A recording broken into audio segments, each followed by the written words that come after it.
As a French horn player, I have an understandably one-sided relationship with the American March. It doesn't matter if the march is in 2/4, where there's consistent upbeats all the way through, or if it's the slightly more interesting but still monotonous 6/8 march. The French horns and the tubas seem to be punished with the motor, the oompa, of the American March. Unlike the trumpets, clarinets, and flutes, we don't get the melody. Unlike the tenor saxophone and the trombones, we don't get the counter melody. And unlike the euphoniums, we don't get the extra rich gold mine that is the coda. Yet somehow, after decades and decades of boring French horn and tuba parts, the American March remains a standard in the American band repertoire. As far as I can tell, there are only 4 marches worth keeping in the entire repertoire, and we'll get to those later. But before we get to that list, I do want to talk about how we got here. How did we get to a point where no main contemporary composer is consistently writing marches, and yet we are still expected to perform 1/3 of our program at most festivals as a march? It makes sense that the march, in its most basic sense, started out as a way to help transport troops, whether they were marching into battle or transporting from place to place. Around the time of the American Civil War, brass bands became the mainstay for military band. This was due in part to the standardization of the instrumentation through fully chromatic instruments, and the fact that brass instruments were a little bit more reliable in the field compared to other woodwind and string instruments. This standardization of instrumentation allowed composers to have a consistent sized group to write for. And throughout time, the form became more consistent also. The intro, strain 1, strain 2, the trio, with of course a key change, to the dogfight and the coda. And sometimes there was usually some sort of repeat system there and of. After the Civil War, when that style of warfare became outdated, the march remained. The march remained for use in parades and other military events.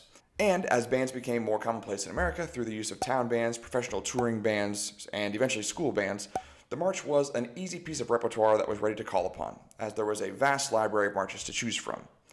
Once you add that to the fact that some college bands in the early 1900s started performing marches at halftime shows for football games, the march had cemented itself solely in the repertoire and the canon of the American band world.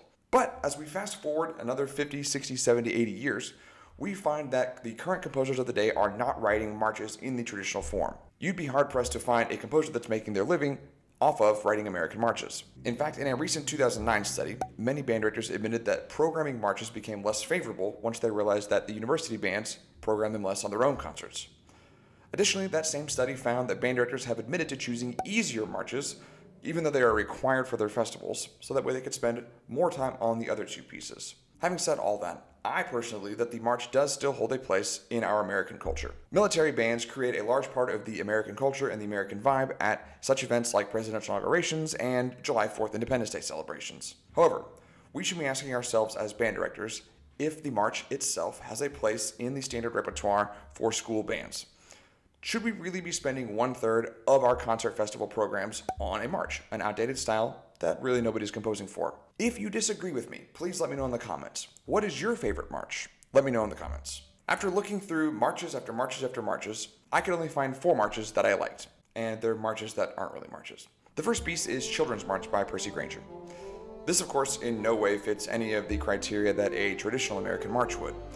But I like this piece because it has the word march in it, and the French horn part is not complete upbeats.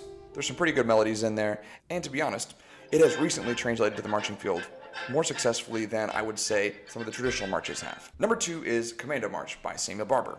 First of all, Samuel Barber is an incredible composer, and this is his first and only piece that he ever wrote for wind band. The piece itself doesn't really fit into the march form, and could really be more accurately described as a concert overture. The piece has a recognizable melody and was written by an American for an American ensemble. Commando March is one of those pieces that will leave you humming the melody well after you've left the concert. Number 3, The March from Symphonic Metamorphosis. Before you come at me in the comments saying that this piece is a transcription, Paul Hindemith actually asked one of his students, Keith Wilson, to write a version of this piece for winds. Paul Hindemith believed that this piece would also work well in the wind world and wanted a wind version. For me, according to this standard, and according to the opinion of many other college band directors, this piece is not a transcription and is actually a work for winds. Additionally, I don't know if there's a French horn player in the world that would not want to play this piece. This is probably one of the best marches that has ever been written for concert band. And finally, number 4, Ringmaster's March by John Mackey. As far as I can tell, this is the biggest named composer that has written a piece that has gotten lots of notoriety in the past couple of years that involves the word march. Even though this piece doesn't actually follow strict march form, it does observe many of the traditional march elements, specifically calling on the country band march of Charles Ives. The piece itself is irreverent and raucous, and there are lots of musical jokes and melodies strung throughout the piece. Most importantly, it doesn't saddle the French horn with upbeats for the entire piece. Those are just 4 of the marches that aren't marches that I think are worth keeping in the repertoire. I'm interested to know why you think the march is worth keeping. I happen to think that the time for the march has passed and that we should only use it sparingly at certain patriotic events. I don't think that it's relevant in our day and age, and neither do most college band directors that use it sparingly on concerts. I imagine that I may be ruffling a few feathers with this video. Again, if you disagree with me, or if you agree with me, let me know in the comments. I anticipate a full and spirited debate in the comment section. As always, thanks for watching.